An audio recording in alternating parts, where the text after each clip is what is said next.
Amen. Sige po, once again, mas malakas na palakpak po para sa Panginoon. Sige po yung mas malakas pa, yung palakpak ng pinagpala ng Panginoon. Amen. Praise the Lord. Hallelujah. Purihin ng Diyos. Amen. So, before tayo mag-start, medyo marami pong kulang sa atin, no? Kasi akala po nung iba may 5 p.m., may 3 p.m. May nagtatanong sa akin, may 5 p.m. ba, may 3 p.m. So, hindi po na-inform yung iba. Pag ganun pa man, nag-a-adjust lang tayo eh. Maganda po yung pag-uusapan natin, may kinalaman din po sa adjustment. But before anything else, gusto ko po munang magpasalamat, especially po kay Pastor Rico, na ginamit ng Panginoon para matuloy po yung gawain natin every Sunday. Purihin ng Diyos at syempre para po sa buong, sa lahat po ng bumubuo ng Gateway Church po. Maraming salamat po sa pagpapasilong dito sa simbahan. So nagkaroon tayo ng konting problem, konting struggle. Okay? Nawala tayo dun sa lugar natin. But sa Bible naman, kapag may napapalayas, lagi maganda nangyayari. Yung nangyari po kay, I remember si Joseph the Dreamer, nung siya po ay pinatalsik ng kanyang mga kapatid. Naging kanang kamay po siya ng Faraon. At makikita din po natin yung bansang Israel nung lumabas po sila ng Egypt, napunta po sila ng Promised Land. So naniniwala po ako na ito pong pag-exit natin sa lugar natin, may pagdadalhan sa atin ng magandang Panginoon. Si Lord ang bahala sa atin, hindi natin kailangan mangamba. Sabi nga ni Pastor natin, if it is God's will, it is God's will. Hindi natin kailangan mabahala. Amen? Praise the Lord. So, by the way po, no, suportahan po natin yung tinatawag po nating Amazing Expansion. Nag-usap po tayo last year at pinag-usapan natin na ito po yung covenant natin sa Panginoon. Ito po yung mga isinulat po ninyo last year na gusto po nating mabuo para po magamit natin at makalipat tayo ng bagong lugar, ng bagong simbahan po natin. So, suportahan po natin ito. Sabay-sabay po natin itong bunuin. And also, meron lang po pala akong konting announcement po. Congrats pala sa lahat po na nakapag-life retreat yesterday. Palakpakan naman natin ang Panginoon. Amen. Ayan, nandyan ba sa screen yung natin? Oo. Wala. Ayun. So, sa life retreat po natin, tayo po ngayon ay nasa first cycle po. Ayan, sa first cycle po ng 2025, sige, naklabas po. So makikita po natin, ito po yung pinlano natin last year, nung January, yung first 4 months ng taon natin from January to April. So January, tapos na po tayo sa soul winning event natin. Tayo po ngayon ay nasa soaking na po. At kakatapos lang po natin ng life start at kahapon po kakatapos lang po natin ng life retreat. So ito po yung life track natin. So makikita po natin na tayo po ngayon ay nasa life style na. Ayan, so makikita po natin, no, life start is the first week. Second week po natin life retreat, which is naganap na po ito kahapon. Sige, paki-check mo nga. Ayan, i-check mo na yan. Yan. Tayo po ngayon ay nasa third and fourth week na po, which is yung lifestyle natin. Okay? So, mga kapatid, ini-encourage ko po lahat po nang nakatapos na ng life retreat ay magpaturo po kayo ng tinatawag po natin na lifestyle. Okay? Sabi nga po natin, lifestyle. Ayan. So, okay ba ang lahat? Okay. Kalmado naman tayo, no? Praise the Lord. So, paturo po kayo 4 na lesson po yan. Sige, pakita mo nga. First topic po natin yung tinatawag po nating lifestyle 1. Ayan. Parang may echo doon. Okay, again. Ito pong lifestyle 1 natin. Ito po yung topic natin, yung world life. Dito po sa world life, ay tuturuan po kayo how to live the world without being worldly.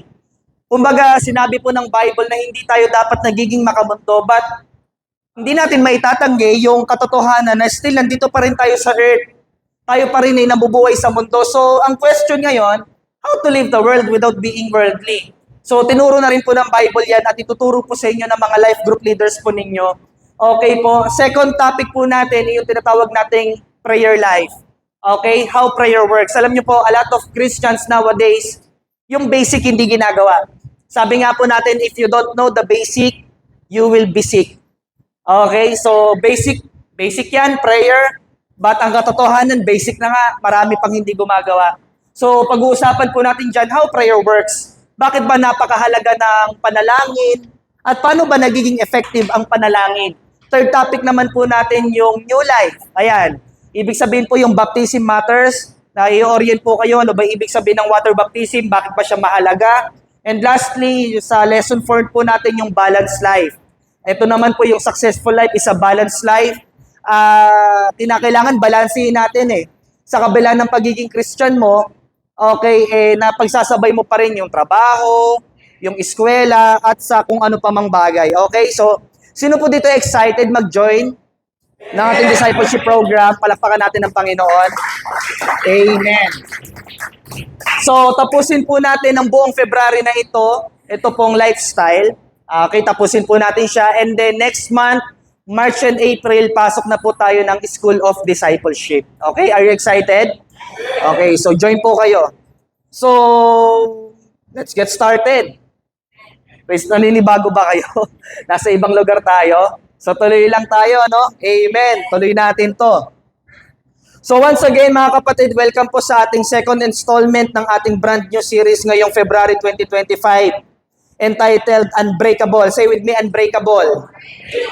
A long and lasting relationship. So, for the whole month of February, pag-uusapan po natin yung topic na unbreakable. Paano ba magkaroon ng isang relasyon na tumatagal?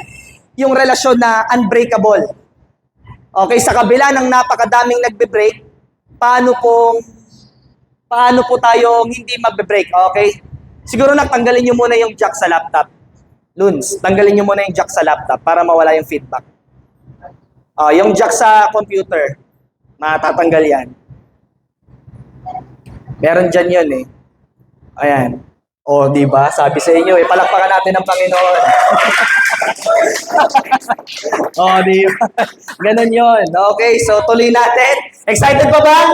Mas malakas na palakpak sa Panginoon. Hallelujah. Praise the Lord. Okay, so tuloy natin po, no? So, again, pag-usapan natin ngayon yung pamagat na unbreakable. A long and lasting relationship. Paano ba tayo magkakaroon ng pangmatagalan na relasyon? Sa kabila po ng napakarami pong nagbe-break or naghihiwalay, sa kabila ng nauuso ito, pwede ba itong hindi na mauso? Lalo na sa ating mga Kristiyano, uso na nga sa mundo, makikisabay pa ba tayo? Amen. So, napakahalaga matutunan natin, paano ba magkaroon ng isang relasyon? Hindi lang sa partner, hindi lang sa pamilya, sa church din, higit sa lahat, relasyon sa Panginoon. Okay, unbreakable, a long and lasting relationship. Mga kapatid, way back pandemic, marriage counselors report, more couples are calling it quits. Nung panahon po ng pandemic, mga kapatid, ang dami pong naghiwalay pagkatapos ng pandemic. Divorce rates are increasing around the world. Alam niyo po, mga kapatid, ito pong pandemic nung nangyari, nung nagkaroon ng quarantine, nagkaroon ng mga pandemic, nakulong tayo sa mga bahay, akala ng marami, ito yung panahon na lalong mabibuild yung relationship sa family, sa partner, kasi yung nagkaroon ng pagkakataon na magsama-sama eh. Amen po ba? Yan po yung kadalasan na sinasabi. Ang pinagtataka ng marami, bakit pagkatapos ng pandemic, ang daming naghiwalay? Totoo po ba ito, mga kapatid? Maybe some of you makaka-relate. Noong 2022, yun po yung tinatawag na, nakalimutan ko yung pinaka-title, pero parang ang sounds niya, Year of Breakups. Parang yun po yung panahon ng naghihiwalayan noong 2022. Pagtapos ng pandemic, ang dami po naghiwalay na pamilya. In fact, marami po iba dito, pagkatapos ng pandemic, ang dami pong ganyang kwento na nagkaroon ng mga hiwalayan, nagkaroon ng mga break-off. Yung pandemic na kumulong sa mga pamilya para magsama-sama, akala natin ito na yung magpapatibay ng relasyon. Pero laking gulat ng marami na after ng pandemic, karamihan ngayon ay naghiwalay. Anyari? Sabi mo nga sa katabi mo, anyari? Anyari? Why have divorce rates increased during the COVID-19 pandemic? Alam niyo po, mga kapatid, ni-research ko din po kasi ito, natuklasan po ayon sa pag-aaral na kahit magkakasama sila, hindi na nila ito na-maximize. Nung nagkakasama po sila, for example, pandemic era, quarantine, magkakasama, kaya lang, ayun na nga yung pagkakataon na magsama-sama, kaya lang hindi pa ito na-maximize. For example, yung mga bata noon, yung mga anak, mas na-busy sila sa mga mobile games, imbes na mas kausapin nila yung magulang. Yung iba naman, ang dami rin po nag-alaga ng aso tsaka pusa nung panahon ng pandemic. Nung nag-alaga, mas marami pang oras sa aso. So hindi na-maximize. Mas maraming oras sa iba. Alam mo, na-realize ko lang, pwede pala yun, no? Magkakasama kayo pero hindi na ma-maximize yung opportunity para tumibay yung relasyon. Kaya nga alam niyo po mga kapatid, hindi porket nasa loob ka ng church, meron ka ng maayos na relasyon kay Jesus.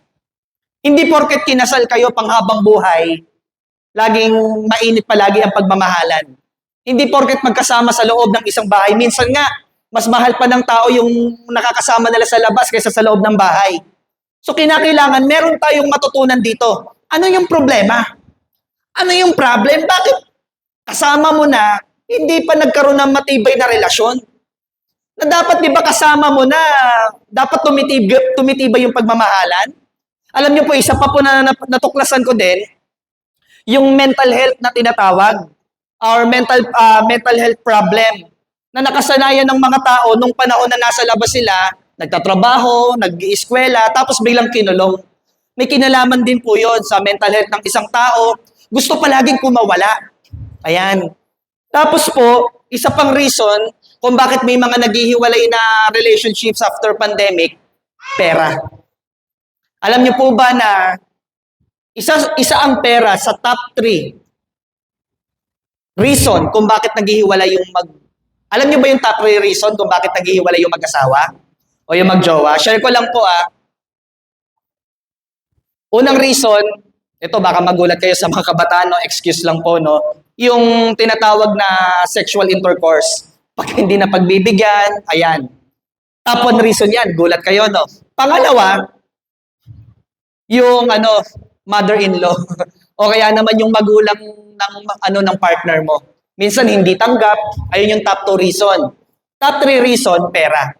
So nagkakaroon ng hiwalayan dahil sa pera, kaya delikado, kinakailangan mapag-usapan din natin yung finances. Sabi nga ng iba, Pastor, wag natin pag-usapan yung pera kasi sensitive pag-usapan ng pera. Pero alam niyo po, sa totoo lang, pag hindi pinag-usapan ito, lalo lang magkakagulo.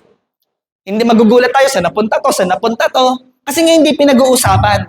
Nakuha po natin. So, ayan, sa family, para hindi maghiwalay, kinakailangan open tayo eh. Sa mga mag-asawa, dapat hindi nagtataguan ng magkano yung kinikita. Nakuha po natin, yung iba tinatago yung payslip, baka daw hingan, pero maging open tayo tapos planuhin anong ilalagay sa pera na ito. Amen? So again, during pandemic, hindi lang pala COVID yung virus na kumakalat, maging sa mga mental health din ng isang tao at issue ng hiwalayan. Na sa kabila ng pagkalat na ito, pag-uusapan natin ngayon, paano ba ito ma-prevent? Paano ba ma-prevent ang lumalaganap ngayon, hindi lang COVID-19 ng pandemic, pati itong mga hiwalayan na ito, pandemic ito. Ang nakakatakot, nanonormalize na siya. Kasi kawawa po yung mga bata na nagkaroon ng anak, tapos nagkaroon ng ibang partner sa iba, nagkaroon ng kabilaang pamilya, naiwan mag-isa yung anak, kawawa po mga kapatid. So it is a serious issue na kinakailangan i-deal natin ngayon. At alam niyo po ba, meron po tayong pag-uusapan sa Bible na kung isang kwento na nagkaroon din ng hiwalayan. Pero sa kabila ng mga humiwalay sa kanya, merong nanatili at hindi siya iniwan. So paano mapapanatili ang sitwasyon? Dahil alam niyo ba, hindi porket magkasama na kayo, matibay na. So, pag-uusapan po ngayon natin ay nasa Ruth chapter 1, verse 16 through 19. But before ko po ito basahin, bigyan ko lamang po kayo ng konting background patungkol po dito. So ito po ay story patungkol kay Ruth and Naomi. Sabihin nga po natin, Ruth and Naomi. Ayan. So ito pong si Ruth and si Naomi, mga kapatid, nagkaroon po dito actually, ano po ito, Judges era po ito. Okay, ito po ay panahon ng Judges era at nagkaroon po ito ng matinding famine, severe famine doon sa Bethlehem. So, isipin mo, no? Alam niyo po ba ibig sabihin po ng Bethlehem? Sabihin niyo po ano? Ayan. Ang ibig sabihin po ng Bethlehem, house of bread. 'Di ba? Lugar ng tinapay. Pero ang nakakapagtaka, tinatawag na house of bread yung Bethlehem. Pero ang tawag famine. Anong nangyari? Bakit naggutom? Pero house of ano? House of bread. Bethlehem. And ito pong Book of Ruth, panahon ng Judges era ito. Pag sinabi po natin Judges era, ito po yung panahon na magkakasala sila, tapos magre-repent sila sa Panginoon, tapos patatawarin sila ng Panginoon, tapos pagkapatawad sa kanila ng Panginoon, magkakasala ulit po sila, tapos hihingi na naman ng tawad, tapos papatawarin ulit, paulit-ulit po. So ito po ay tinatawag na vicious cycle. Ayan. At dito rin po sa route na ito, dito rin po natin makikita yung paglipat nila papuntang Moab. Okay, so ito pong Moab na ito, dito po sa Moab, ito po yung pamilya po nila ay umalis, matakasan lang, yun nga, nagkaroon ng severe famine, ang ginawa po ng pamilya nila Ruth at nila Naomi, lumipat po sila papuntang Moab para matakasan po itong kumakalat na famine na ito, para lang masalba nila yung pamilya. At ito pong Moab na ito, mga kapatid, ito po ay paganong bansa. Ito po ay pagan country. At dito po nangyari, alam niyo po, si Naomi, namatayan po siya ng asawa. Dito po sa Moab, paglipat nila, namatayan po sila ng asawa. Yung pangalan po ng asawa ni Naomi, si Elimelech. Ayan, si Elimelech naman, mga kapatid, tapos meron pong anak pa si Naomi. Ayun nga po si Malon at si Kilion. Ito pong si Malon at si Kilion, nagkaroon din po sila ng asawa dito sa Moab, na ang pangalan naman po ay Orpha at Ruth. Okay? So, sana nasusundan po ninyo yung genealogy. Again, si Naomi, meron siyang anak na ang pangalan ay Kilion. At itong si Kilion, asawa niya ito si Ruth. Ang nangyari, itong si Kilion namatay. Dalawang anak niya, si Malon at saka si Kilion. So, namatay po ito, namatayan. Isipin mo kung ikaw si Naomi. Namatayan ka ng asawa, namatayan ka pa ng dalawang anak. Okay? So, ganun po yung kwento, mga kapatid. So, ano po nangyari? Naomi is left alone. Naiwan po si Naomi mag-isa ng bitter and heartbroken. Sobrang nagdurugo yung kanyang puso, no? Nagdurugo. Ganun. So, Naomi tells her daughters-in-law to pack up and leave. So, ayun na, nawala na siya ng asawa, nawalan pa siya ng dalawang anak. Sabi ngayon ni Naomi, doon sa dalawang, ano bang tawag doon? Manugang ba tawag doon? Yung asawa ng mga anak niyang lalaki. Doon kay Orpha at saka kay Ruth. Sabing ganun ni Naomi, mga patay na yung asawa ninyo na anak ko. Ano na kayo, sa balutan na kayo, tapos iwanan nyo na ako. Ganon ka-bitter itong si Naomi. Iwanan nyo na ako, alis na kayo. Anong pong ginawa nung isa? Si Orpha. Inalisan po siya. Pero merong isang tao na ang pangalan ay Ruth at sinabi sa kanya, hindi po kita iiwan at mananatili ako sa iyo. Grabe. At yun yung pag-uusapan natin. So there is no reason for them to stay around. Wala na po silang dahilan para magstay pa kasi kaano-ano ba nila si Naomi? Although ang pinakano nila yung asawa nila, yung anak ni Naomi. So no future insight for any of them. Naomi develops a pessimistic view of life. So one daughter-in-law leaves, which is yung si Orpha, but Ruth stay. At ganito po yung sinabi niya. But by the way, bago ulit basahin ng mga kapatid, alam mo, minsan nagdi-decision si Naomi ng isang desisyon na akala niya tama, pero yun pala yung makakasira sa kanya. Iwanan mo na ako. Minsan may mga ganyan tayong solusyon. Di, iwanan mo na ako. Pero ang kagandahan, etong si Ruth, hindi siya iniwan at yun yung tamang desisyon. Okay, iniwan na siya ng isa. But ang kagandahan, hindi pumayag si Ruth. Sige po, basahin po natin. Sabi pong ganon, I want to open your Bible with me in the book of Ruth, chapter 1, verse 16 to 19. Sabi pong ganon dito, but Ruth replied, don't ask me to leave you and turn back. Wow, pambira, lupit ng words ni Ruth, no? Huwag mo sabihin sa akin, iiwanan kita at tatalikuran. Sabi ni Ruth sa kanyang mother-in-law, wherever you go, I will go. Wherever you live, I will live. Your people will be my people, and your God will be my God. Wow! Palakpakan naman natin ang Panginoon doon. Di pa tapos. Sabi po ng verse 17, wherever you die, I will die. Kung saan ka mamamatay, doon din ako mamamatay. And there I will be buried.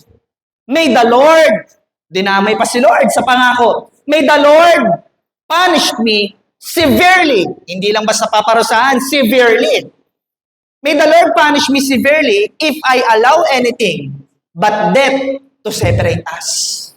Verse 18, when Naomi saw that Ruth had her heart set on going with her, she gave in. So pumayag na siya, verse 19, and so the two of them traveled on together. Say with me, together. Together to Bethlehem. Dalawa sila na pumunta ngayon ng Bethlehem together, mga kapatid. Kaya sila nagsama ng forever dahil nagsama sila together. Alam niyo mga kapatid, ang solusyon po ng forever ay together. Kung gusto mo maranasan ng forever, napakahalaga ng togetherness.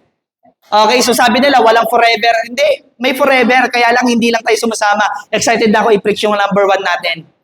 Okay, so alam niyo po mga kapatid, it didn't matter how uncomfortable the journey was going to be. Minsan may ganyan talagang issue. Aminin man natin o hindi. Minsan, may, di ba, may uncomfortable na pakiramdam kapag mother-in-law tapos yung anak. Pero ang kagandahan kay Ruth, hindi niya iniwan. Okay, yung nanay ni Kilyon. Wala siyang pakialam kung, at ito pa, wala siyang pakialam kung may pagkain o wala silang maaabutan dun sa Bethlehem. Ang sinabi ni Ruth, wherever you go, I will go. Wherever you stay, I will stay. Sasamahan kita kung saan ka mamamatay doon. So Ruth was determined to stick with Naomi because she needed someone to be with her. Nakita niya na itong lola na ito, kailangan niya ng kasama. So sabi ni Ruth, sasamahan kita. Sasamahan kita. Alam mo, sarap, no? Sige, mamaya na nga. Okay? So ito ang magsasalba sa mga legit na relationship, sa mga family, sa mga friendship, sa discipleship. Alam mo kapatid, kailangan silang maisalba. Yung disciple mo, hindi ko alam kung hanggang kailan kayo magsasama. Pero itong topic natin ang magsasalba sa inyong dalawa. Yung asawa ninyo, mga kapatid, sige, mas malakas na palakpak sa Panginoon. Yung family mo, hindi ko alam kung meron mang nagdurugo dito na family ngayon. Nanay at tatay mo, pwede na maghiwalay. Or ikaw mismo ng partner mo, pwede na maghiwalay. Pero itong topic natin ang magsasalba sa relationship na yan, biblically. So kailangan maisalba natin mga ito. So join me po in our message today entitled, Unbreakable Relationship. Unbreakable relationship. Isang relasyon na hindi nawawasak. Gusto mo yon? Gusto ko yon. So let's look at the 3 major factors of an unbreakable relationships. Tatlong mahalagang words na dapat makita natin between Ruth and Naomi na pwede rin nating may apply biblically para po ito pong mga relasyon na hawak natin ngayon ay hindi po masira. So sino na po dito excited magsabi na malakas na amen? So number 1, sinabi po ng verse 16, but Ruth replied, don't ask me to leave you and turn back. Wherever you go, I will go. Wherever you live, I will live. Your people will be my people. And your God will be, ito yung pinakagusto ko sa dulo your God will be my God. Number 1, napakahalaga sa isang relasyon para hindi masira, adjustment. Sabihin nga po natin, adjustment. Kung gusto mong masave ang isang relasyon, napakahalaga ng adjustment. Unbreakable relationship requires intentional adjustment. Tingnan niyo po yung sinabing ganun dito, and your God will be my God. Ang dami ko pong nabalitaan na kwento na kung saan mga Christians na nag-backslide. Alam niyo po pinaka-reason? Kasi yung jowa nila, hindi Christian. Mas pinipili na lang na makipag-partner sa isang taong Hindi mananampalataya. So sabi ko nga mahirap kapag ka ikaw anak ka ng Diyos, tapos yung isang tao na mahal mo, hindi anak ng Diyos. Amen? Hindi pwede maging magbalae si Satanas tsaka si Jesus. Isipin mo ikaw anak ng Diyos, pero siya hindi. So, alam mo kapatid, huwag mong ipagpalit si Lord sa jowa na hindi mahal si Lord. Again, katulad ng palagi ko sinasabi, mahalin mo yung taong mas mahal si Lord kesa sa'yo. Malalaman mo talaga na tunay na mahal ka niyan kapag ka narinig mo na yung ganitong word. And your God will be my God. Amen po ba? Yung ire-respeto yung pananampalataya mo. Ano ka ba? Christian ka ba? Sige, kung yan ang Diyos mo, gusto ko din maging Diyos yan. Amen po ba? So kapatid, show your love by adjusting yourself for others, especially in tough times.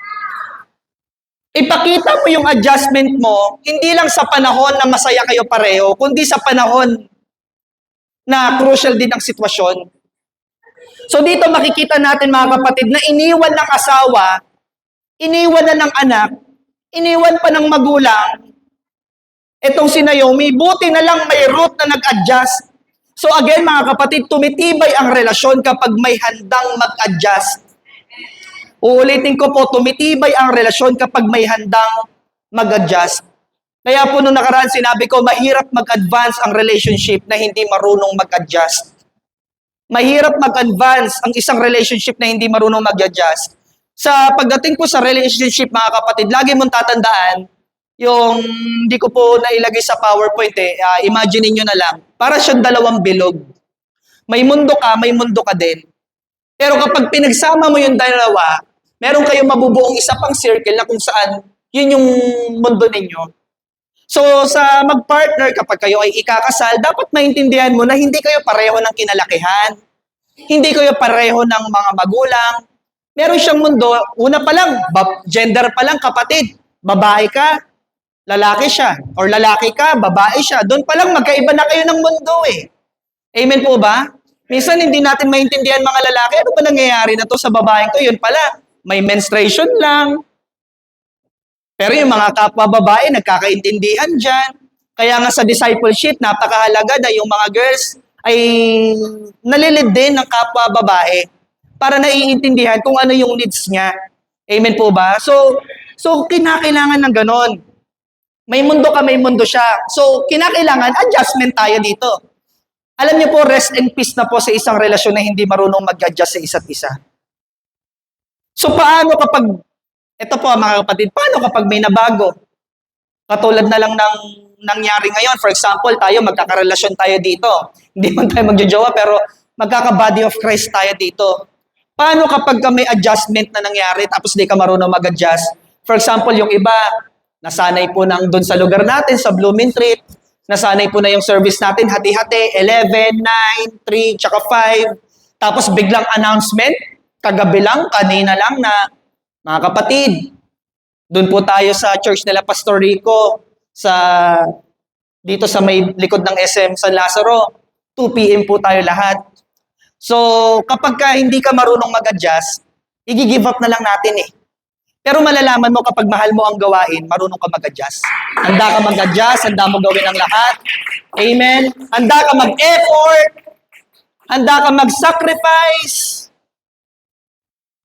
Although may mga pinagdadaanan lang tayo, pero alam mo, wala na tayong ibang maisusolusyon kundi mag-adjust kung mahal natin ang isa't isa.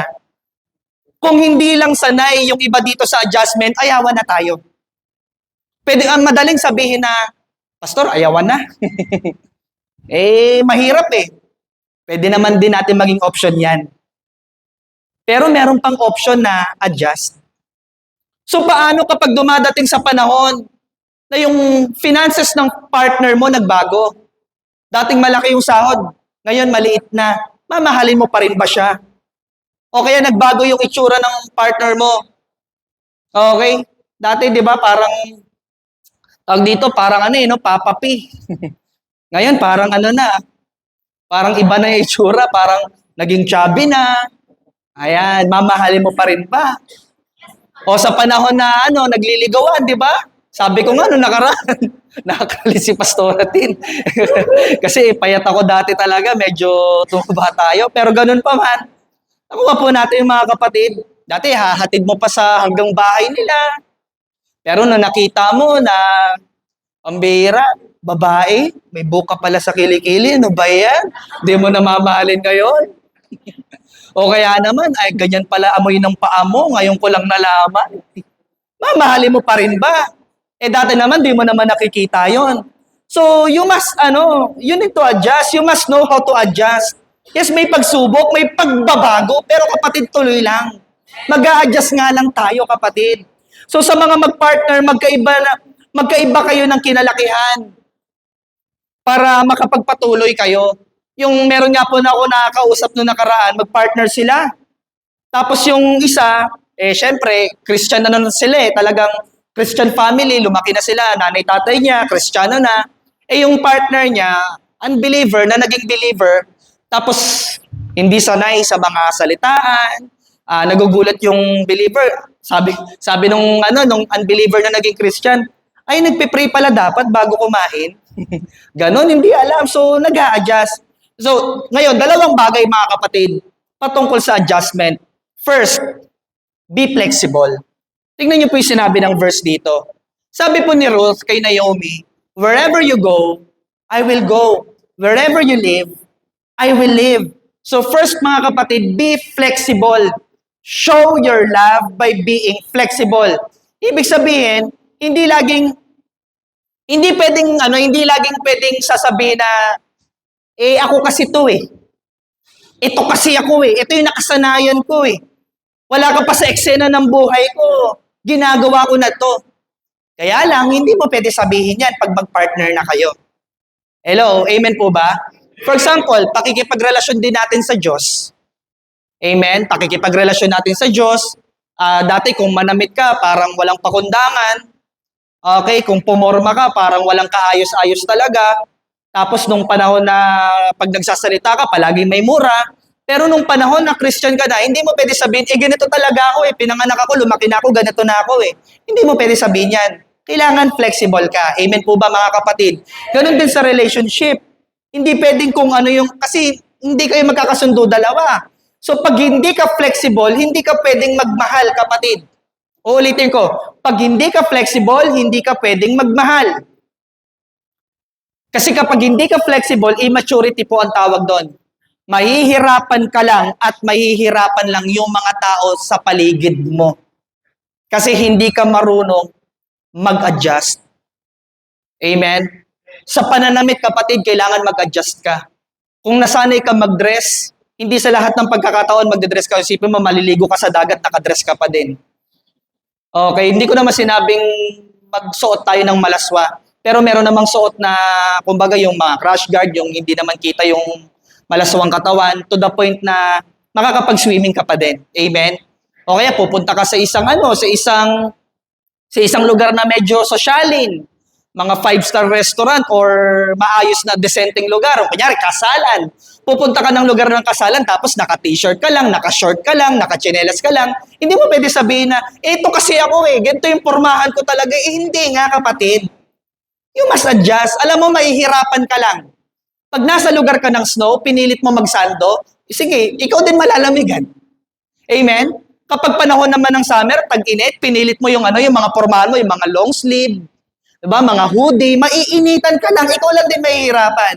Again, if you're not flexible, you're breakable. If you're not flexible, you're breakable. Isipin mo yung isang stick. Yung stick, di ba alam niyo po yung pinatutusok sa mga fishball minsan, hindi po siya flexible. Kapag siya pag siya binend mo, mabe-break siya. So listen to this very carefully. Pag hindi ka flexible, break ang mangyayari sa panahon ng bending. Kasi kapatid, ang relationship hindi palaging straight. May bending na tinatawag. Hindi sa lahat ng pagkakataon magkakasundo kayong dalawa. Kapag hindi kayo nagkasundo, pag hindi ka flexible, magbe-break na lang kayong dalawa. So kapatid, be flexible. Again, if you're not flexible, you're breakable. If you're not flexible, you're disposable. Itatapon mo na lang yan kasi wasak na. nawasak na, nabali na, itatapon mo na lang again. If you're not flexible, you're disposable.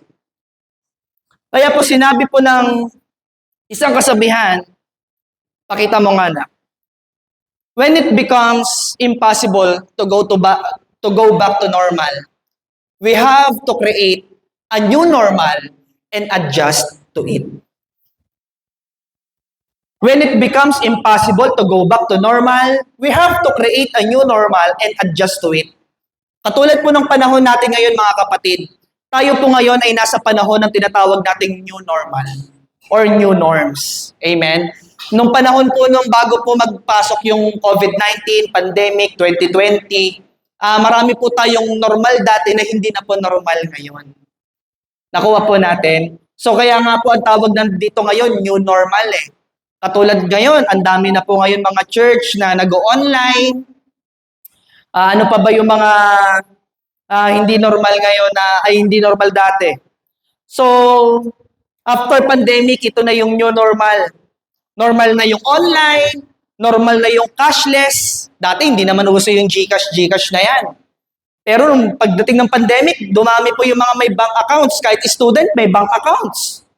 Why? Kasi ang dami pong nag-cashless eh. Magbabayad ka through payment mo, cashless pa rin. So napansin mo kapatid, pag hindi ka marunong mag-adjust, mapag-iiwanan ka. Pag hindi ka marunong sumabay, mapag-iiwanan ka. Alam mo ba kapatid, yung mahal mo ngayon, yung kapartner mo, yung katabi mo, yung kaibigan mo, hindi mo pa talaga kilala yan. Alam mo ba yung katabi mo ngayon, hindi mo pa talaga kilala yan. Sasabihin mo, Pastor, kilala ko yan. Kilala ko ba ho yan? Hindi mo pa talaga kilala yan.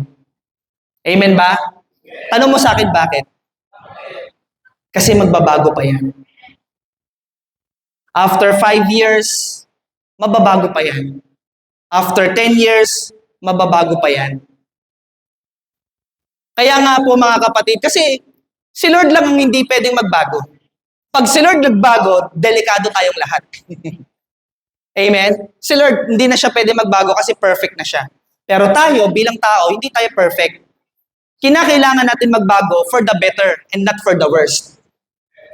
Kailangan nagbabago ka. Kaya nga po, alam niyo mga kapatid na isang sumpa na sabihin mo sa isang tao, kapatid, huwag kang magbabago ha. Narinig niyo na ba yan? Mukhang tama. Pero mali. Kasi isang sumpa na sasabihin mo sa isang tao, kapatid, huwag kang magbabago. Ang tanong, perfect na ba siya? Para hindi siya magbago? Amen?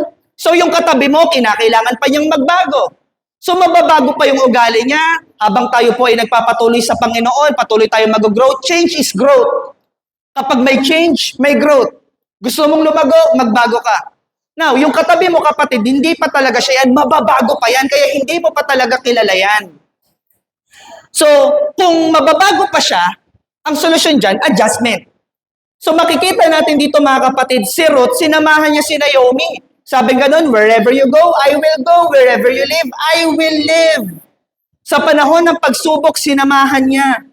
Alam niyo mga kapatid, ang sarap malaman na may mga taong ganito.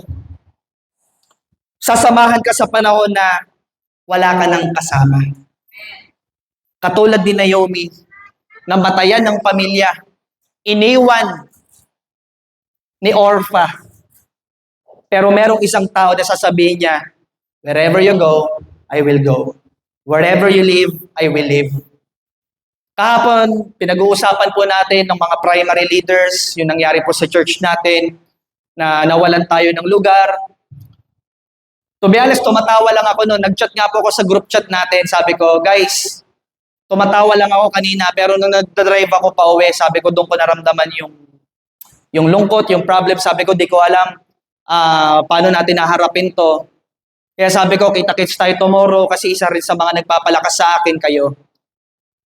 Tapos sabi nga ni Pastor EJ, no, na yan, nasa likod siya, sabi ni Pastor EJ, Pastor, katulad ng pinangako ko, sasamahan kita maglingkod kay Kristo hanggang dulo. Palakpakan natin ang Panginoon. Ayan. Kaya Pastor EJ, ikaw ang root ng buhay ko. Ganun, no? Yung alam mo, ang sarap. Amen? Ang sarap na may tao magsasabi sa'yo, wherever you go, I will go. Wherever you live, I will live. Amen? Sa panahon ng pagsubok, Yung sinasamahan ka. Mahirap kasi yung yung sa panahon ng pagsubok, wala kang makausap, wala kang makasama. But thank God may mga taong ganito. Katulad din, syempre, si Pastor Rico din, tinulungan tayo, sabi ni Pastor Rico, Pastor, huwag ka magpasalamat. I-feel niyo to na parang inyo din. Kaya yun, salamat po, Pastor Rico, at saka sa buong church na ito, na nagpatuloy din sa atin. Palakpakan naman natin ang Panginoon. Na may ganitong body of Christ, na may ganitong samahan, na handa kang tulungan sa panahon ng pagsubok. Yung salitang I will, napakalaking bagay nun. Sinabi nga, sige nga anak, pakita mo nga ulit. Yung verse na yon. Balik mo na.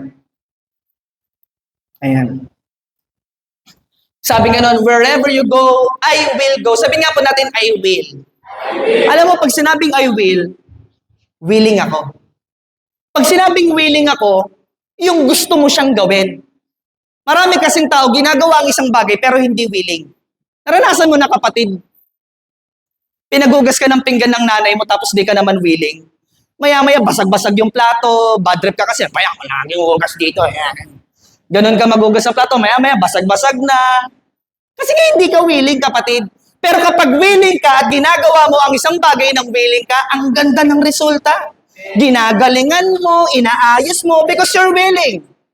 Katulad ni Naomi dito, kapatid, hindi ito pakikitang tao lang. She's willing. I will go. I will live. Ang sarap malaman, nasasamahan ka ng isang taong hindi lang sa panahon ng kasaganaan, kundi sa panahon din ng kahirapan. So adjustment, unang bagay kapatid, be flexible. Pangalawa, be teachable. Sinabi po ng verse na ganon, your people will be my people, and your God will be my God. So she's willing to learn. Kapatid, dapat patuloy ka na natututo habang nagpapatuloy ka. Katulad ng sinabi ko kanina, after 5 years, after 10 years, after 20 years, mababago pa yan, yung mahal mo sa buhay. So anong solusyon? Adjust, be flexible, and be teachable. Ako po kapatid, bilang isang tatay na din at may asawa, natututo din po ako sa pamilya namin. Siyempre, first time kong magkaanak, first time ko rin naintindihan yung postpartum na tinatawag. Ganito pala yung babae. Ayan. Alam niyo, ang ganda-ganda ni Pastoratin, muntik na siya magbukang dragon talaga. Magandang dragon. Hindi, joke lang po. Okay. Pero alam niyo yun, sabi ko, hindi, natututo ako.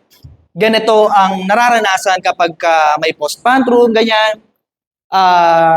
Ganito pala yung kapag may anak ka. Kapatid, kung gusto mong tumagal ang isang relasyon, dapat patuloy ka na natututo.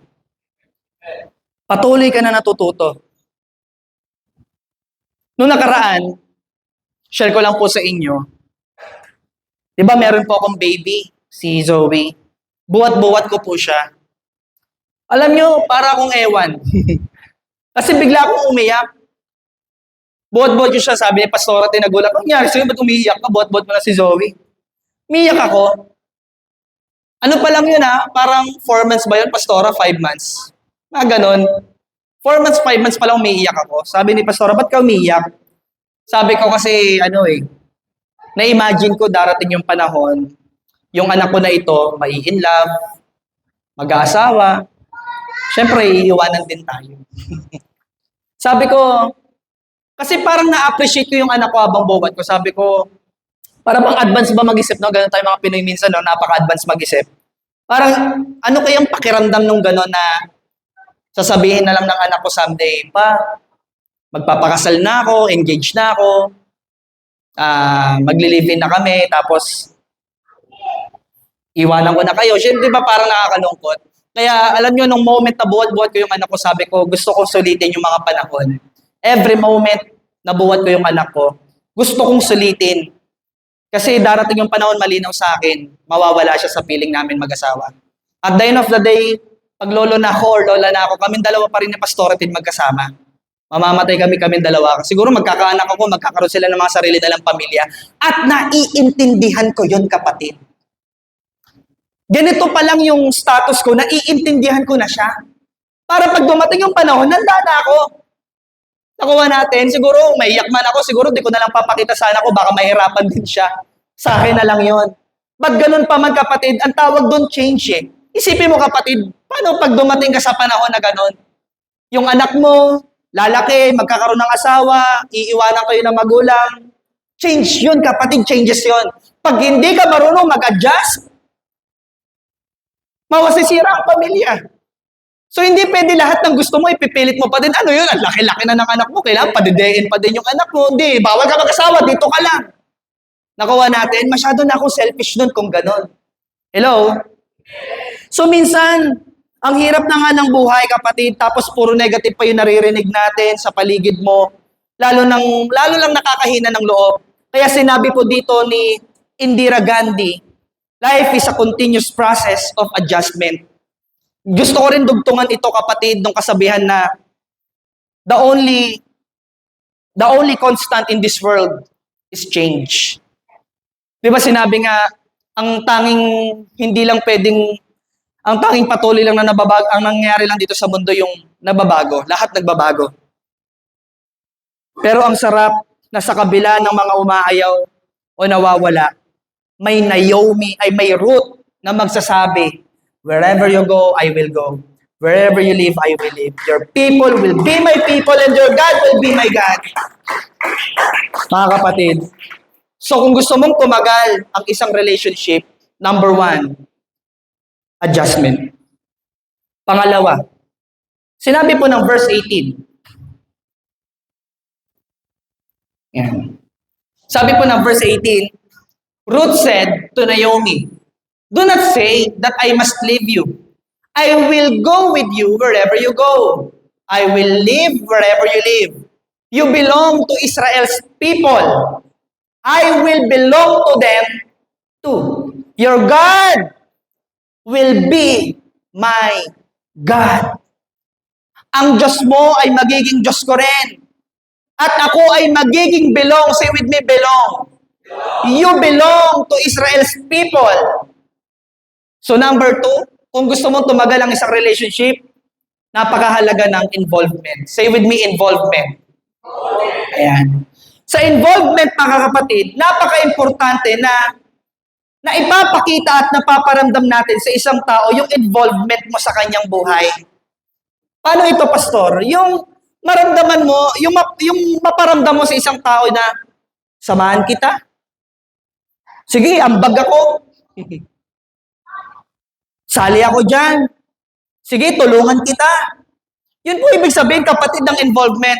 Tanungin kita, kapatid, when was the last time lumabas sa mga bibig mo yan? Or naramdaman mo yan? May problema. Sige, sali ako. Tulong ako. Ambag ako. Ano pwede kong magawa? Hello?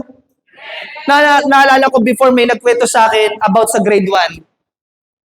Nung grade 1 siya, lagi siyang iniiwan ng magulang niya tapos iiyak siya. Hindi siya sanay eh. Iiwanan siyang ganun, iiyak siya palagi. Nakakita na ba kayo ng mga ganun student? So kinukwento niya sa akin, pastor, alam mo dati nung bata ako, grade 1 pa lang ako, lagi akong iniiwan ng magulang ko, umiiyak ako.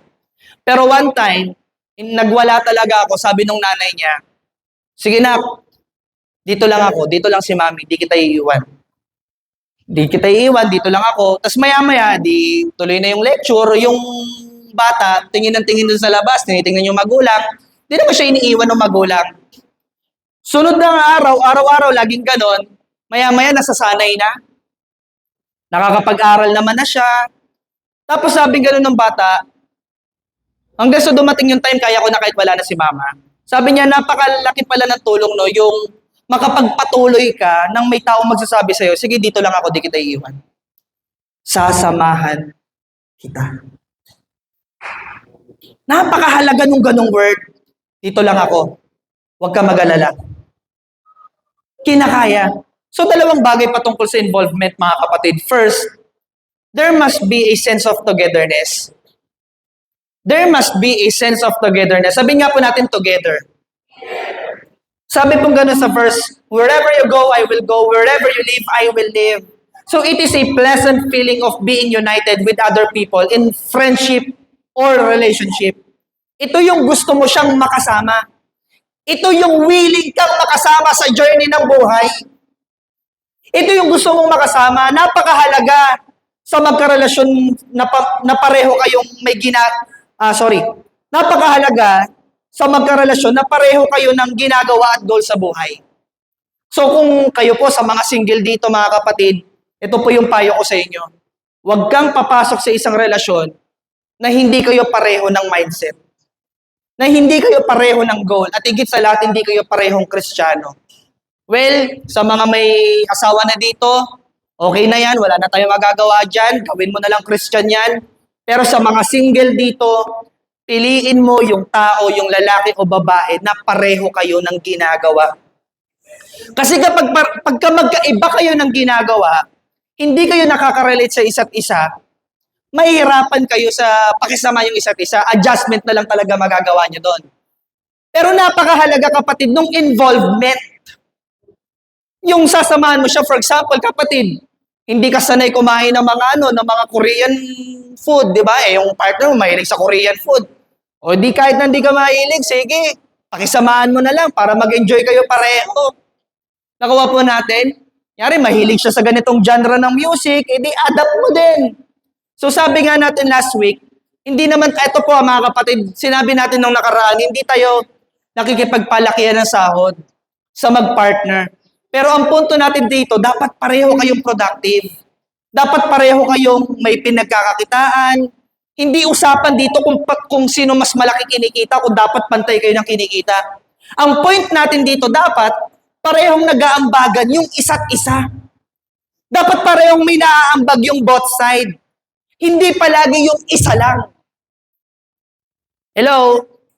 Kapatid, kapag ang isang relasyon hindi togetherness pinapatakbo, palaging isa lang yung taya at yung isa lang yung nakikinabang, hindi masaya yon.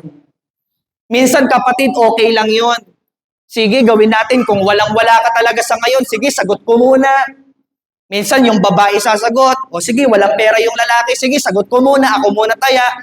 Pero kapatid, kung 5 taon, 10 taon, ganyan pa din kayo, kapatid, sumpayan.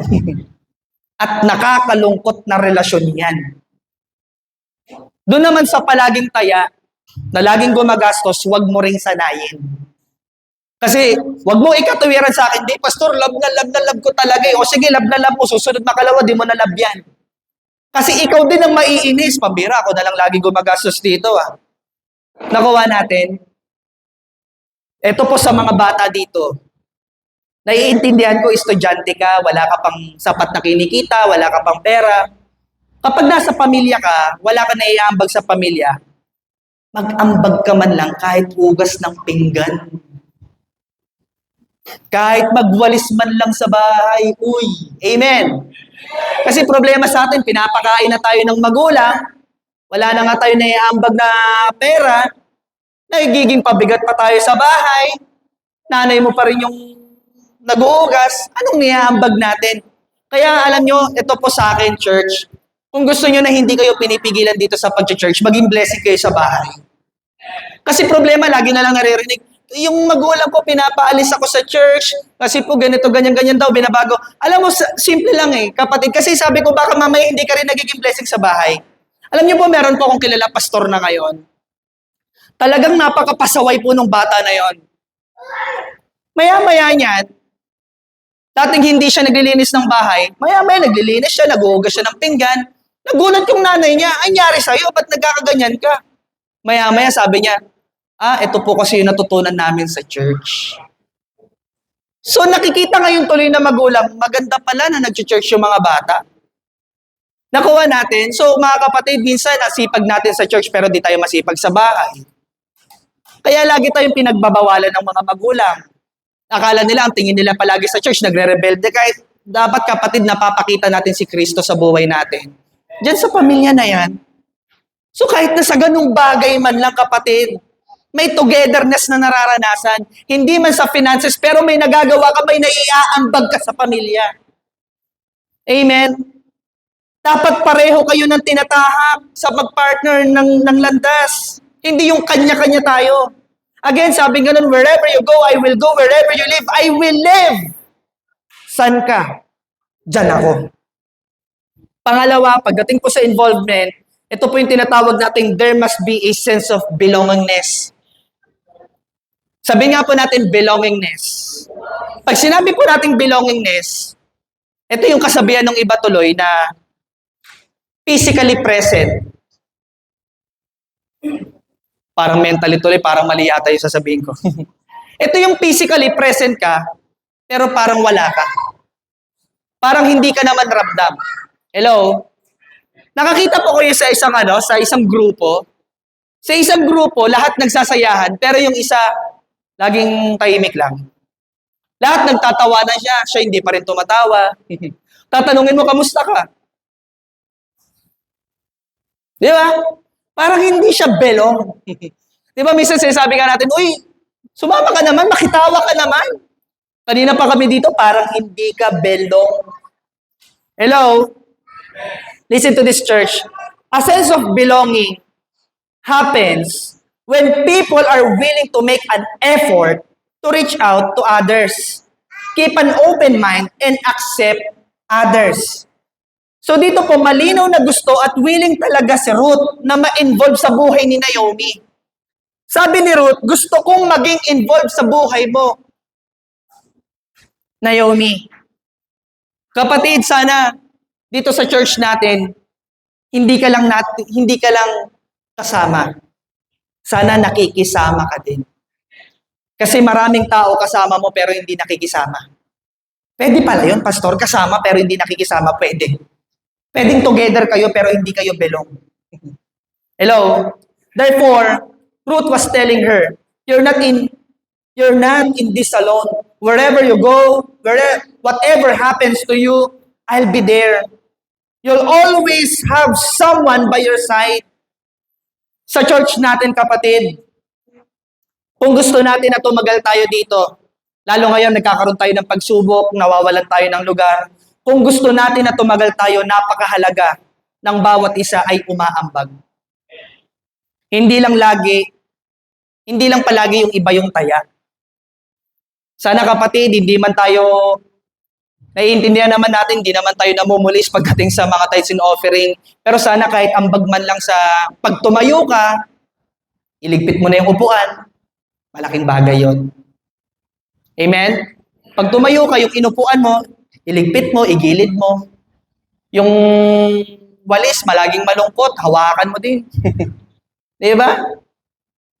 Sana tumatagal tayo 5 years, 10 years, hindi tayo feeling bago palagi. Sana nagkakaroon tayo ng involvement. Always remember, part ka ng church. Ambag tayo. Amen? Yung sasabihin mo na, minsan kasi nakakalungkod no, na involve ako sa pledge natin, involve ako sa ministry natin. Sige, pastor, involve ako dyan, sali ako dyan. Oh, meron palang amazing expansion, sige, involve ako dyan. Oh, meron palang open ministry, sige, involve ako dyan. O meron palang ganito, meron palang discipleship, sige, involve ako dyan.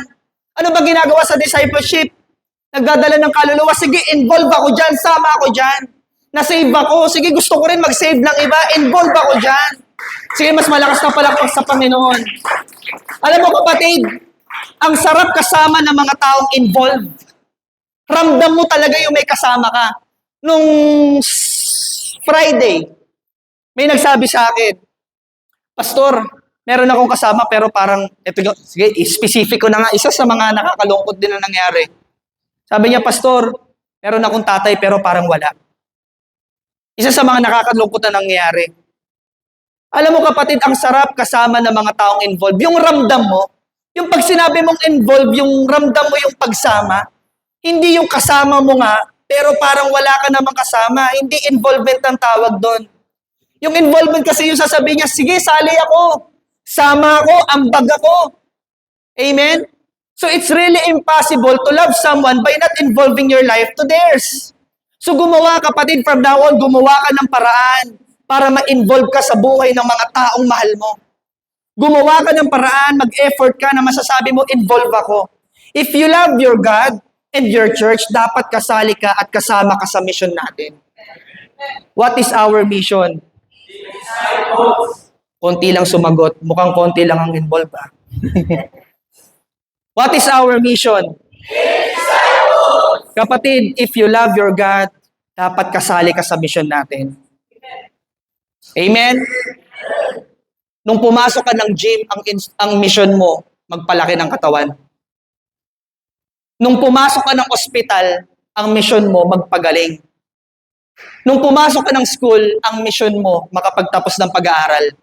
Nung pumasok ka sa church, ang mission mo, maayos ang sarili mo at maayos din ang ibang tao. Minsan kang inabot, ikaw naman din ang umabot. Okay, mas malakas na palakpak sa Panginoon. Alam nyo, madali lang itong gawin kapag naaalala mo na minsan sa buhay natin, si Jesus Christ in-involve niya yung sarili niya sa atin. He is the darling of heaven, one and only Son of God. He left His throne. Pumunta siya sa lupa, hindi para umupo sa magagandang upuan. Hindi siya nagpakailipin po ang ating Panginoon. Kaya sinabi po ng Panginoon, kung sino man gusto magmataas, ay magpakumbaba.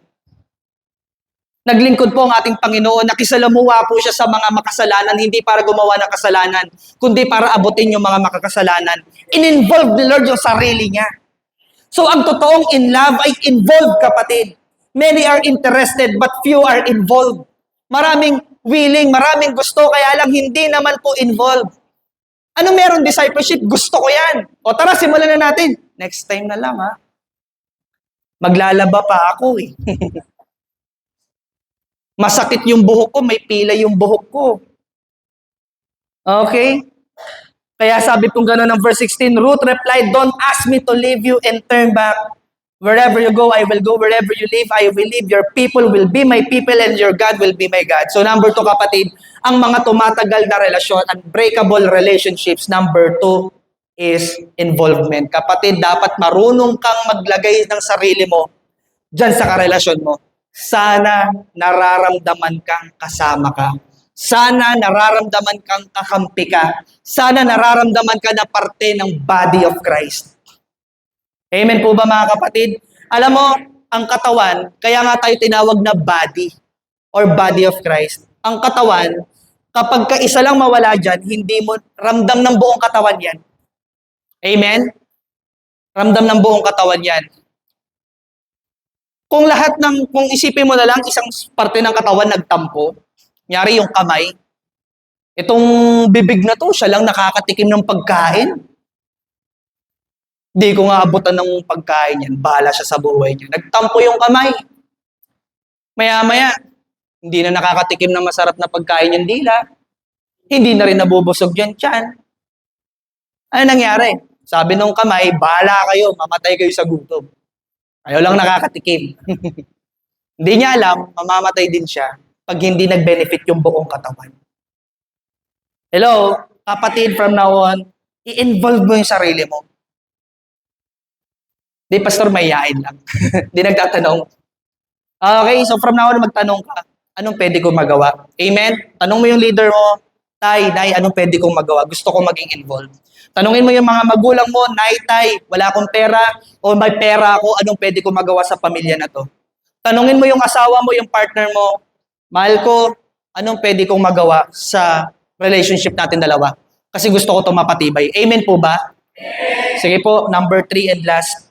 Sabi po ng verse 17, "Wherever you die, I will die, and there I will be buried. May the Lord punish me severely if I allow anything but death to separate us." So, pangatlong bagay, kapatid, na gusto mong unbreakable relationships, number 3, it involves commitment. So, sa commitment, dalawang bagay patungkol dito. Ano ba ibig sabihin, pastor, ng commitment? First, commitment is sacrificial.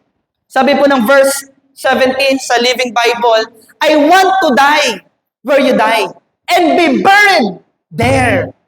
Kapatid, handa siyang mag-sacrifice. Ang commitment ay may halong sakripisyo. So there's no such thing as commitment without sacrifice. Kapatid, again, there's no such thing as commitment without sacrifice. Kasi po, kapatid, ang ibig sabihin po ng commitment, for better or for worse, for richer or for poorer, in sickness and in health, to love and to cherish, from this day forward until death do us part. Yun po ang ibig sabihin, mga kapatid, ng salitang commitment. Yung iba, pag sinabing commitment, yung for better, sa akin. Yung for worse, sa'yo. Yung for richer, sa akin. Yung for poorer, sa'yo. Yung, yung sickness, sa'yo lang to. Yung health, sa akin to. Minsan ganon, hindi ganon ang commitment. Kapatid, ang commitment, marunong po magsakripisyo. Alam niyo po kapatid, ito lang yung church natin, nagpapasalamat ako sa mga leaders natin na handa mag-sacrifice.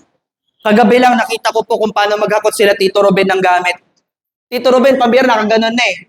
Sabi ko, Tito, pwede pong makiram ng 200 kasi nga, panggagas ko nga kagabi. Hindi niya makuha eh, kasi hawak-hawak niya, ganyan. Na-appreciate ko lang itong mga taong ito, na kung saan naghakot ng mga gamit natin dun sa tunto, hindi biro yon. Alam niyo, nagpapasalamat ako sa Lord, may mga taong ganito na binigay sa akin ng Panginoon. Na commitment, involved, sige, mas malakas na palakpak sa Panginoon. Handang magsakripisyo.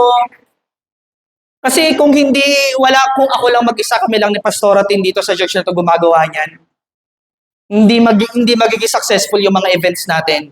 Yung life retreat, ito yung ginagawa natin na ito every Sunday. Sa mga inabot ng gabi kagabi, nag-commit, nag-sacrifice, salamat sa inyo. Kapatid, are you willing? Handa ka ba mag-sacrifice para sa minamahal mo? That's commitment. Pangalawa, ibig sabihin po ng commitment is radical. Commitment is radical. Ibig sabihin, radical, sabi nga ba gano'n sa verse, may the Lord, itong ganda nito kapatid, may the Lord do terrible things to me if I allow anything but death to separate us.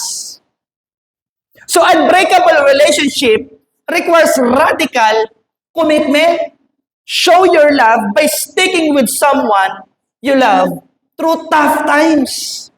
So si Ruth said she would stick with Naomi through thick or thin, no matter what happened. Ruth would stay by Naomi's side. Sabi niya pa nga kapatid, parusahan siya ng Diyos kung hihiwalay siya kay Naomi. Ang tindi kapatid. Kaya nga, sa kasal, hindi lang yan basta contract. Ang tawag po dyan kapatid, covenant. Magkaiba po kasi yung pangako at covenant. Kaya nga 'di ba sabi ng iba, marami nang nangako pero napako. Kasi nga kapatid, magkaiba po yung pangako sa covenant. Yung covenant kasi mga kapatid, may kasamang pangako, involved dyan si Lord eh. Katulad dito, makikita natin yung kay Naomi, yung covenant niya, may the Lord do terrible things to me if I allow anything but death to separate us. Parang sinabi din ito kapatid ni Zacchaeus. Sabi niya, look Lord, here, half of my possessions, and I will give it to the poor. And if I have cheated anybody out of anything, I will pay back 4 times. Ganon kapatid yung ibig sabihin ng covenant. So paano mo paghihiwalayin ang ganitong klaseng relasyon? May covenant sila nakasama sa Panginoon. Sinama pati si Lord sa usapan. Grabe to. Alam nyo kapatid, yung church natin, yung ginawa nating amazing expansion, yung pledge natin, yung sinulat nyo nung kamakailan lang, covenant kay Lord yan. Hindi lang yan basta pangako kay Lord. Yan ay covenant. Kaya nga, pag may covenant, may consequence yun kapag hindi natin natupad. So anong solusyon? Kapag hindi ka marunong tumupad ng pangako, sabi ng Matthew chapter 5 verse 34, huwag kang mangako sa pangalan ng Panginoon. Mas mabuti pang huwag ka nang mangako sa pangalan ng Panginoon. Let your yes be yes and let your no be no.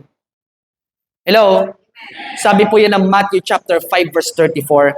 Alam nyo kapatid, true love is not only there in good times, but even in bad times. Again, ang tunay na pag-ibig ay hindi lang sa panahon na maganda yung sitwasyon, kundi sa panahon din na crucial ng sitwasyon. Di lang sa panahon na may padala at masaya, pati sana sa persecution and tribulation din. Alam nyo kapatid, maraming tunay na pag-ibig ang nasayang dahil hindi kayang ipaglaban.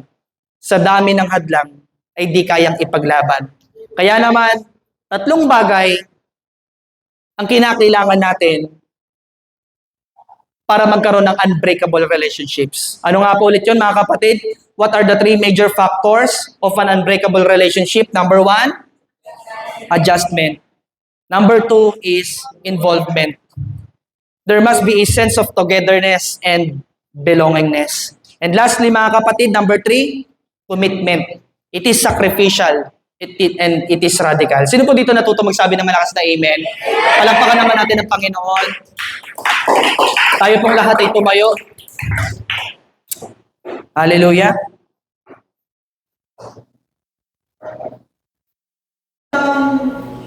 Sa mga taong gusto mong makasama sa journey ng buhay mo, kapatid, apply mo itong tatlong to. Ulitin ko sa mga tao na gusto mong makasama sa journey ng buhay mo, i-apply mo itong tatlong ito. Adjust, involve, and commit. Simula ngayon, pwede bang isipin mo ngayon yung taong gusto mong makasama sa journey ng buhay mo? Yung masasabi mong till death do us part. Yung makakasama mo, hindi lang pala hanggang death, kundi hanggang langit din. Tanungin kita kapatid sa lahat ng disciple makers dito, sa lahat ng leaders. Yan bang disciple ko gusto mong makasama hanggang dulo? Yan bang partner mo, asawa mo gusto mong makasama hanggang dulo? Yan bang kaibigan mo gusto mong makasama? Ito bang church na ito gusto mong makasama hanggang dulo? Amen. Apply mo itong tatlong po. Adjust.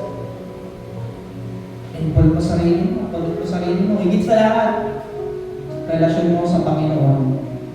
Relasyon mo kay Lord. If you want ng unbreakable relationship, especially kay Lord, adjust, involve, commit. As I end, basahin ko lang po yung verse 18 and 19 once again. Sabi po ng verse 18 and 19, when Naomi saw that Ruth had her heart set on going with her, she gave in. Pumayag si Naomi na sumama si Ruth sa kanya. Verse 19, and so the two of them traveled on together to Bethlehem. Saan daw sila papunta, kapatid? Sa Bethlehem. Walang split na nangyari. Walang iwanan na nangyari. Nakaranas sila ng mga pagsubok, pero nagsama sila dalawa, walang iwanan na nangyari. Hindi sila sumuko sa isa't isa. Sabay silang pumunta ng Bethlehem at walang pakialam ng isa't isa kung anong mangyari sa atin doon. Alam mo kapatid, kung walang together nila dati, wala tayong forever ngayon. Why? Ano ba yung forever natin? Ito yung salvation. Tingnan niyo po yung sinabi ko ng Matthew chapter 1, verse 5 to 6. Sabi ko ng verse 5, Salmon, sige na, verse, diyan mo na muna. Salmon, the father of Boaz. Ito po yung Matthew chapter 1, yan po yung genealogy papunta kay Jesus. Salmon, the father of Boaz, whose mother was Rahab. Boaz, the father of Obed, whose mother was Ruth. Naibag si Ruth. Obed, the father of Jesse. And Jesse, the father of King David. Alam niyo na kasunod. Jump tayo ng verse 16. And Jacob, the father of Joseph, the husband of Mary, and Mary was the mother of Jesus, who is called the Messiah.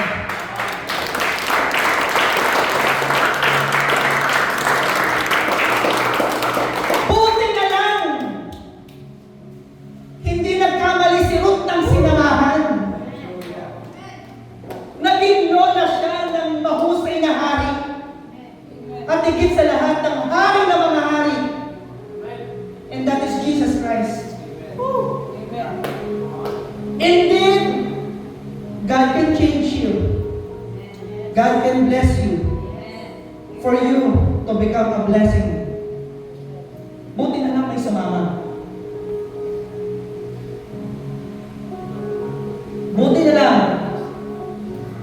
Merong isang tao na wala namang pakialam sa aking buhay in the first place. Sino ba ako sa buhay niya? pero may pakialam sa pagmamahal kay Lord.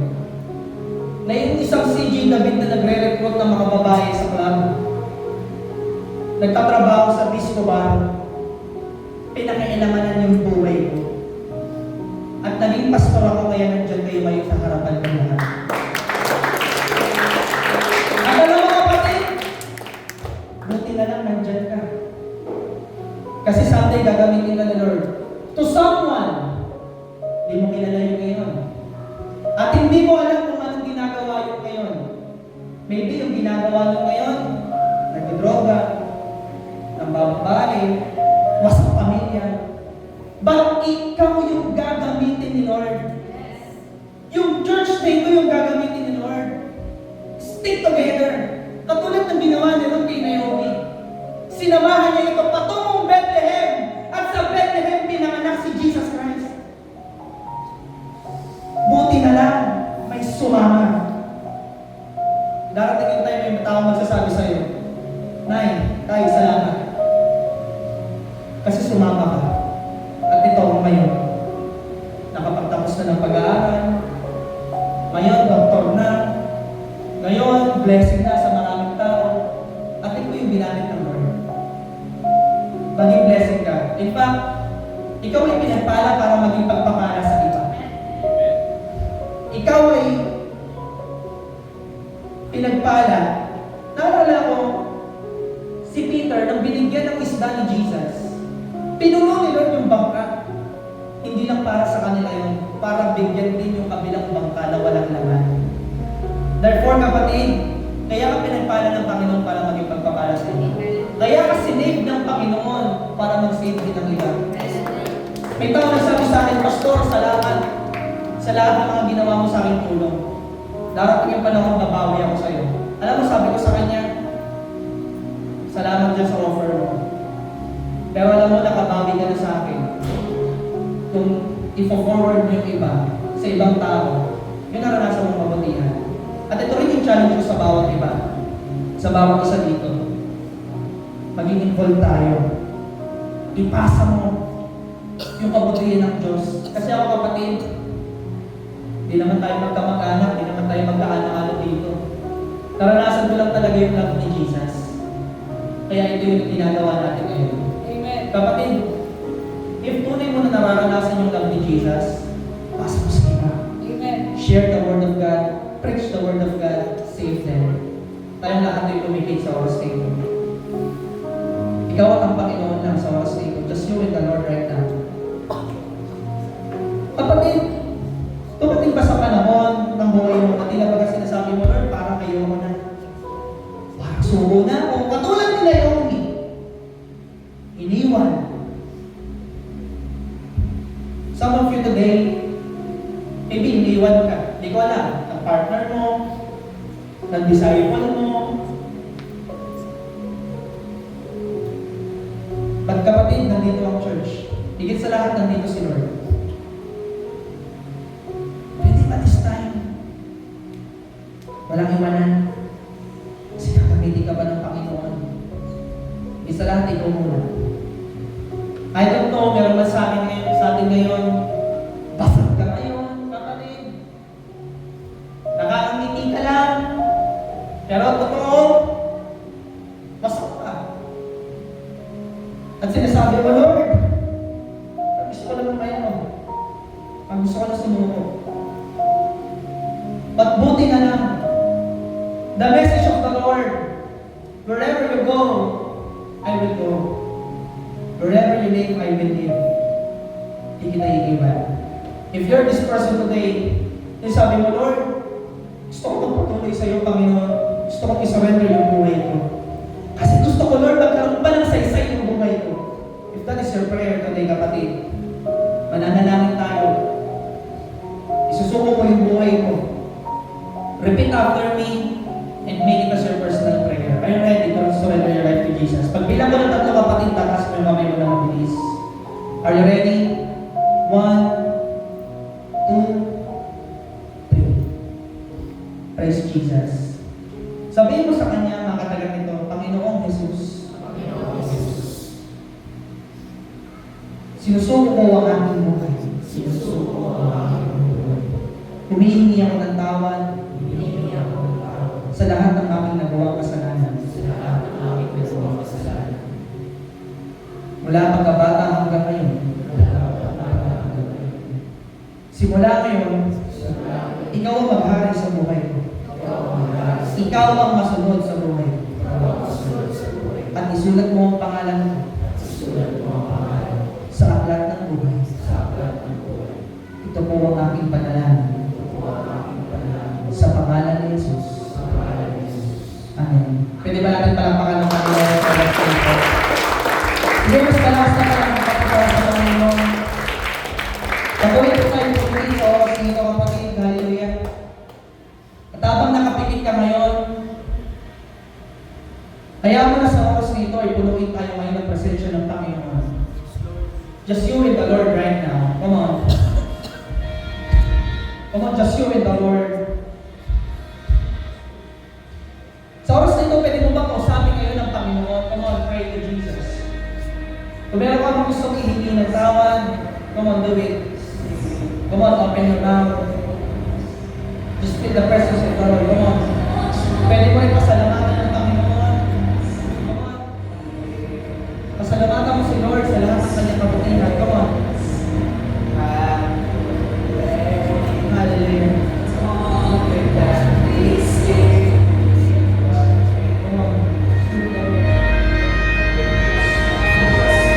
Hallelujah. Make this place as a home of your own. Come on.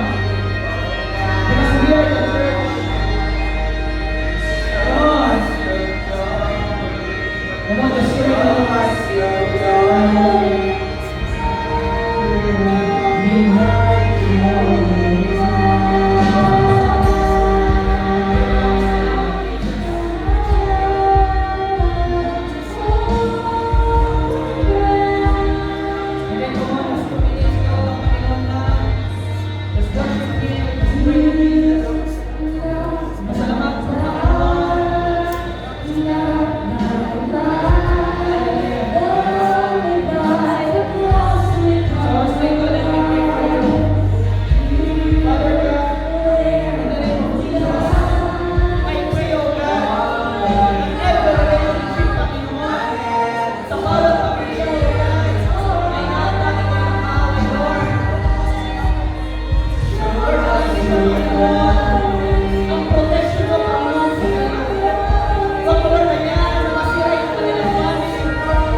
Magtitiwala ako sa iyo, Jesus. Ano bang kasalanan ngayon, Panginoon, palalayain mo kami. Papalitan mo ito, Panginoon, ng solusyon. Makakalaya, Panginoon. Sa bawat umaalipin sa amin, alipin ng malungkutan, alipin ng problema. Come on. Come on, someone is touching right now. Someone is touching right now. Pinatouch kayo ni Lord yung heart mo. Pinibet kayo ni Lord yung heart mo. Come on. Sige, open your heart. Come to Jesus. Let the Holy Spirit flow in your heart right now. Come on. Come on, that the Lord is here. Come on, hayaan mo na puspusik ka ngayon ng Diyos, kapatid. The Lord is here. Namin mo yung matitigyakap ng kalunod ng kapatid. Come on. Come on.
your heart, oh God.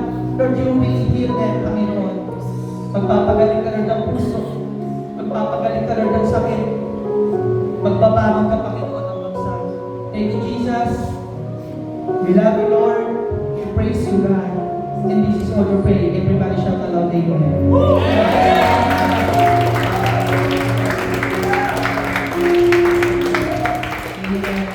Sige po sa oras na ito, as we end, sabihin po natin sa kaliwat kanan natin, walang iwanan.